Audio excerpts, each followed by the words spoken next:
Horror Stories by Forest Secrets.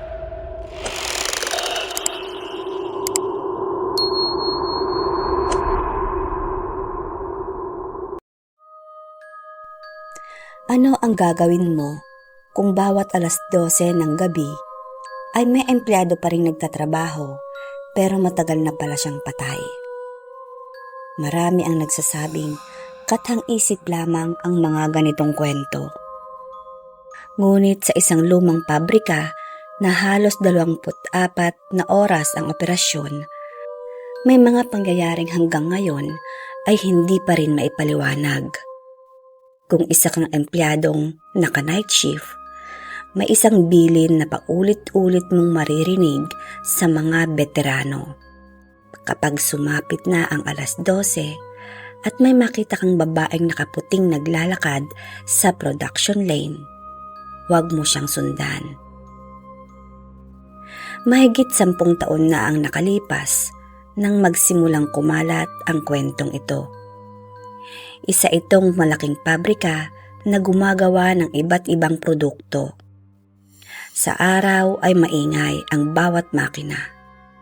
Halos hindi marinig ang sariling boses dahil sa tuloy-tuloy na operasyon. Ngunit pagsapit ng hating gabi, kahit patuloy pa rin ang trabaho, tila nag-iiba na ang pakiramdam ng buong lugar. Mas malamig ang hangin, mas mabigat ang katahimikan, at mas madalas may nagpaparamdam na parang may ibang taong nagmamasid. Noong una, walang naniniwala sa mga kwento ng matatandang empleyado. Para sa mga bagong pasok, isa lamang itong paraan upang takutin ang mga baguhan. Hanggang sa dumating ang isang bagong operator na si Alan. 2 linggo pa lang siyang nagtatrabaho nang mangyari ang hindi niya malilimutan. Eksaktong alas 12 ng gabi, habang nag-iikot siya sa production lane upang tingnan ang mga makina, napansin niya na may isang babaeng nakaputi sa dulo ng linya. Naka-uniforme ito, maayos ang buhok, nakayuko na tila ba may sinusuring mga kahon. Inisip ni Alan na isa lamang itong empleyadong hindi niya kilala. Lumapit siya. "Ate, okay lang po kayo?" Hindi ito sumagot. Nagpatuloy lamang ito sa paglalakad. Mas binilisan ni Alan ang kanyang hakbang, ngunit habang papalapit siya, biglang nawala ang babae. Parang naglaho sa mismong harapan niya. Pagtingin niya sa kaliwa, sa kanan, ay wala pa ring tao. Mahaba ang pasilyo. Walang pintong maaaring pasukan. Walang sulok na pwedeng pagtaguan. Para bang nilamon lang siya ng hangin. Kinabukasan, ikwinento niya ito sa kanyang supervisor. Ngunit imbis na pagtawanan siya, bigla itong natahimik. Tumingin lamang ito sa kanya bago nagsabing, "Nakita mo rin pala siya." Hindi na nagsalita si Alan. Ramdam niyang seryoso ang kanyang supervisor. Maya-maya pa, lumapit ang isa sa pinakamatandang empleyado sa planta. Mahigit 30 taon na raw itong nagtatrabaho roon. Umupo ito sa tabi niya at nagsimulang magkwento. Noong hindi pa modernong-moderno ang pabrika, ay may isang babae rito na napakasipag. Panimula ng matanda. Hindi raw ito madalas mag-absent. Palaging maaga, tahimik, masipag, at halos lahat ay kilala siya. Ngunit isang gabi, habang sa kalagitnaan ng kanyang shift, nagkaroon ng aksidente. May bahagi ng makina ang biglang nagkaaberya. Sa pagmamadali niyang iligtas ang produksyon, hindi niya napansing may sirang safety guard. Ilang segundo lamang at nangyari ang trahedya. Hindi na siya umabot ng buhay pa sa ospital. Buong planta ang nagluksa. Ilang linggo matapos ang kanyang libing ay nagsimula na ang mga kakaibang pangyayari. May mga operator na nagsasabing may nakikita silang babaeng naglilibot. Akala nila'y bagong empleyado lamang. Ngunit kapag lalapitan, bigla itong nawawala.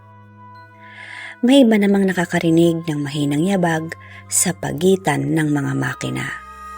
May mga ilaw na kusa raw nagbubukas.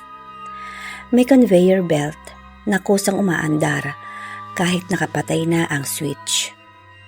Sa tuwing mangyayari ito, laging 12:00 ng gabi. Hindi lamang isa ang nakakakita. Dose-dosenang empleyado ang magkakapareho ng kwento.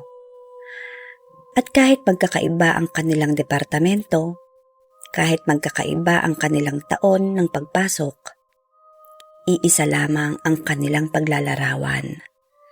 Babae, maputla, nakaputing uniforme, tahimik naglalakad, at parang may hinahanap. Minsan, may security guard na nagpa siyang sundan gamit ang CCTV. Nakita niyang naglalakad ang babae sa monitor. Agad siyang nagtungo sa lugar. Ngunit pagdating niya ay wala naman.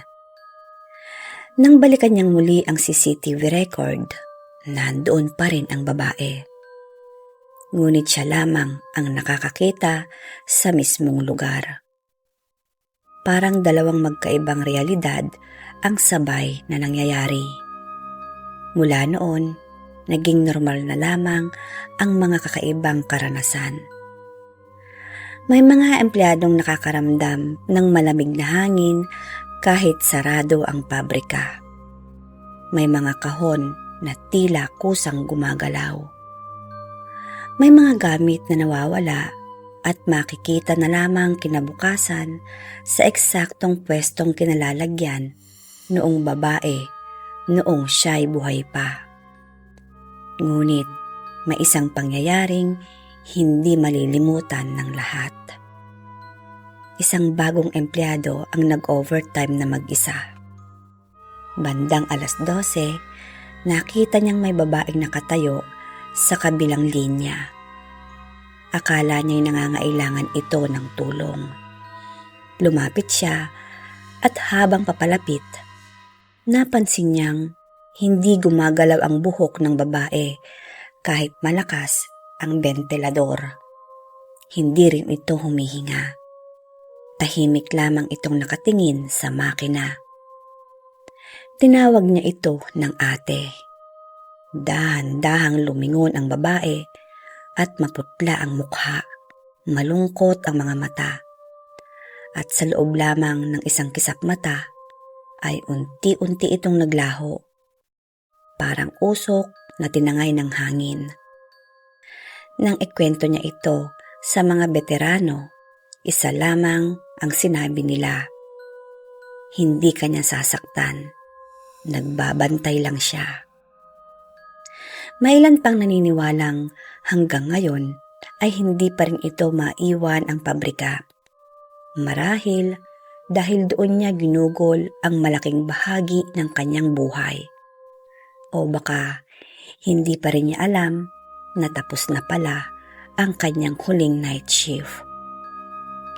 Kaya tuwing sasapit ang 12:00 ng gabi, patuloy siyang naglalakad sa kahabaan ng production lane. Tahimik, walang imik, at parang naghahanap ng trabahong hindi na niya kailanman matatapos. At kung sakaling mapadpad ka sa isang pabrika sa kailaliman ng gabi at may makita kang babaeng nakaputing nag-iikot sa pagitan ng mga makina, isang tanong lamang ang isipin mo? Empleyado ba ang nakikita mo?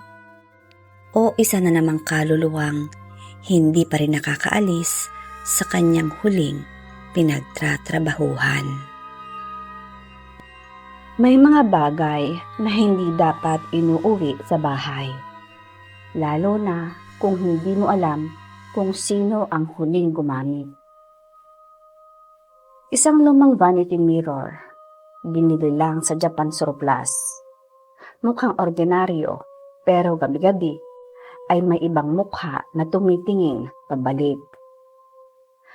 Ang tanong, ikaw ba ang tumitingin sa salamin o may ibang nakatingin sa'yo? Ako po si Mara. Simple lang ang buhay namin. Ako, si Mama at si Papa. Isang araw, nag-uwi sila ng bagong gamit mula sa isang Japan surplus shop. Mahilig kasi si Mama sa mga antik, lalo na yung may karakter daw. Pero sa lahat ng binili niya, may isang bagay na agad kong napansin. Isang lumang vanity mirror. Maitim ang kahoy, may mga ukit na parang bulaklak, pero parang luma na talaga. May konting bitak sa gilid ng salamin at may kakaibang pakiramdam kapag tinatamaan ng ilaw. Maganda, no? Ang sabi ni Mama. Hindi ako sumagot. Kasi nga sa totoo lang, hindi siya maganda. Parang may mali. Inilagay ni Mama yung salamin sa kwarto ko. Ang sabi niya, bagay daw sa akin. Kaya simula noon, doon na nagsimula ang lahat. Unang gabi ay wala naman. Tahimik. Pero sa pangalawang gabi, habang nagsusuklay ako, napansin ko na parang gumagalaw. Napansin ko na parang may gumagalaw sa likuran ko. Paglingon ko ay wala naman akong napansin. Ibinalik ko sa salamin ang aking tingin at doon ko nakita. Hindi sabay ang galaw ko at ng reflection ko. Huminto ako, pero sa salamin, ngumiti pa rin ako. Simula noon, iniwasan ko na ang salamin. Pero kahit hindi ako tumitingin, parang ako naman ang tinitingnan. Tuwing gabi ay may maririnig akong mahinang kaluskos. Parang may kumakamot sa salamin. Isang gabi nga ay hindi ko na kinaya. Tinakpan ko ng tela. Akala ko ay doon na magtatapos. Pero bandang 3:00 ng madaling araw ay nagising ako at narinig ko. Mara. Boses ko yon, pero hindi naman ako nagsasalita. Unti-unti kong tinanggal ang kumot sa mukha ko at nakita ko yung tela na pantakip sa salamin. Dahan-dahang nahulog kahit walang humahawak. Kinabukasan, pinilit kong kausapin si Mama, pero parang wala lang sa kanya. Imagination mo lang yon, anak. Ang sabi niya sa akin, hanggang sa may napansin ako. Sa likod ng salamin ay may maliit na papel na nakadikit. Lumang Japanese character. Pinicturan ko at pinasalin sa online. Ang ibig sabihin, huwag mo siyang titingnan kapag siya na ang gustong tumingin. Kinilabutan ako kasi nga ay naalala ko yung ngiti. Hindi ako yon. Gabi na ulit ay nagpasya akong harapin ito. Tinanggal ko ang tela, tumapat ako sa salamin. Tapos na ito, ang sabi ko sa sarili ko. Tumingin ako sa reflection ko. Tahimik, walang kakaiba hanggang sa kumurap ako. Pero yung nasa salamin ay hindi kumukurap. Dahan-dahan siyang ngumiti at mas malawak, mas madilim at saka siya nagsalita. Salamat sa pagpalit mo sa akin. Biglang nagdilim ang paligid. Hindi ko na naramdaman ang katawan ko. At ang huling nakita ko ay ang sarili ko. Lumabas mula sa salamin habang ako ay naiwan sa loob. Ang sabi nila hanggang ngayon, nasa bahay pa rin yung salamin.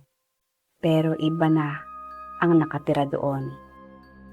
At kung sakaling makakita ka ng lumang vanity mirror, tanungin mo muna sa sarili mo.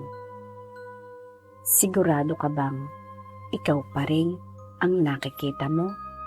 O may iba nang nakatira at ang pinalit ay ang sarili mo?